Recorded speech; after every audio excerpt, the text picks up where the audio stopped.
mucho tiempo la teoría emotivista ha tenido mucho prestigio. Una de las autoras, de las intelectuales, filósofas más importantes que hay en el fin del siglo XX y el XXI, es Martha Nussbaum.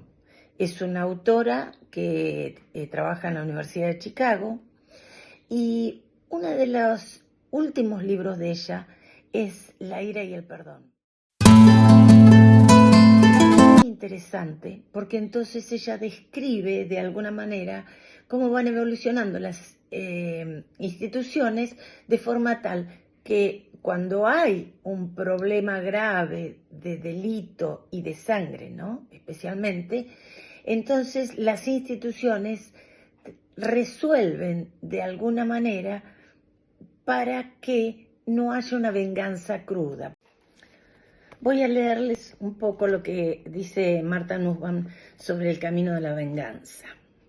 Dice, comete el error de pensar que el sufrimiento del perpetrador restituye de alguna manera o contribuye a restituir aquella cosa importante que se dañó.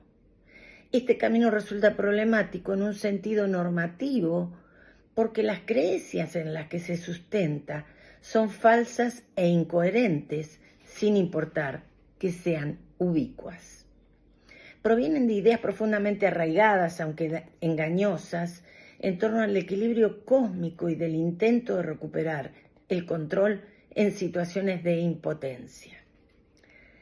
En el mejor de los casos, puede impedir las ofensas futuras e incapacitar al infractor, pero eso no es todo lo que cree o busca la persona que toma el camino de la venganza. Entonces ella va a hacer referencia a las erinias o furias o innombrables que después ellas van a pasar a ser las Euménides, las benevolentes, las que protegen a Atenas y van a dejar de ser esas diosas vengativas. La obra de Esquilo está dividida en tres partes. La primera parte relata cuando Agamenón vuelve de la guerra y es asesinado por su esposa Clitemnestra y el amante de su esposa Egisto, como venganza por el sacrificio de su hija Ifigenia. El segundo relato pasa a ser cuando Orestes mata a Clitemnestra, a su propia madre, por venganza por la muerte de su padre. Y la tercera parte es cuando las erinias innombrables, o las furias, como también les llamaban, lo persiguen a Orestes por causa de la muerte de su madre, porque asesinó a su madre, y entonces él se refugia en el templo de Atenea. Ella decide que su destino debe ser juzgado por un tribunal humano. Ella era la diosa de la inteligencia, de la justicia, de la estrategia. Entonces, le parece que es la mejor forma de dejar tranquilas a las erinias o furias. En el tribunal, Orestes es juzgado y es defendido por Apolo. Entonces, en el tribunal hay un empate y tiene que desempatar Atenea, quien lo salva de la muerte a Orestes. Entonces ahí se va a enfrentar a la venganza de las erinias.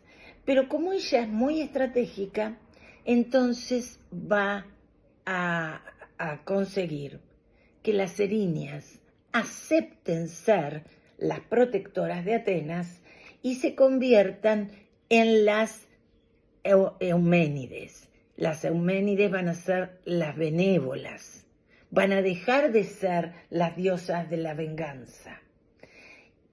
Esto muestra cómo las instituciones van cambiando de forma tal de que se deja de lado la venganza para que las instituciones puedan otorgar ciertas penas a los victimarios y entonces no haya en esta sociedad una violencia permanente.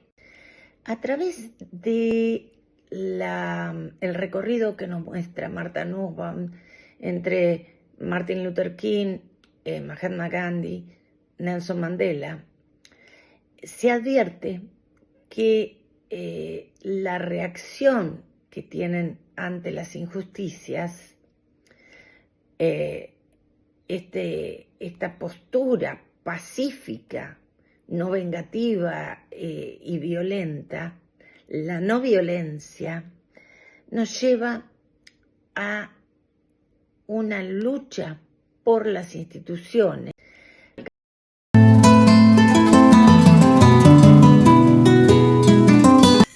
Apenas volvió la democracia, Alfonsino ordenó el juicio a las juntas, esto debido a la violación de los derechos humanos en la última dictadura militar en la Argentina.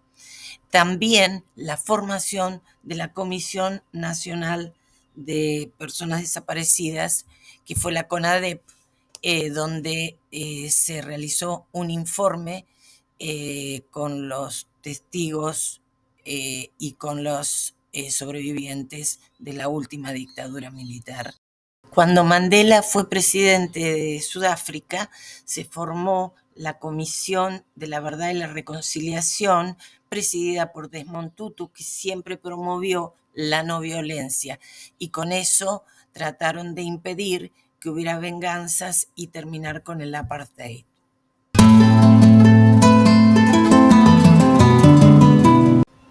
En el caso de Colombia, los acuerdos de paz entre el gobierno y las Fuerzas Armadas Revolucionarias de Colombia y el Ejército del Pueblo tuvieron dificultades porque al hacer un plebiscito resulta que los ciudadanos votaron por el no a los acuerdos. Así que hubo que renegociar este acuerdo y hacer uno nuevo para que lo pudiera aceptar la ciudadanía. Pero finalmente se pudo firmar la paz.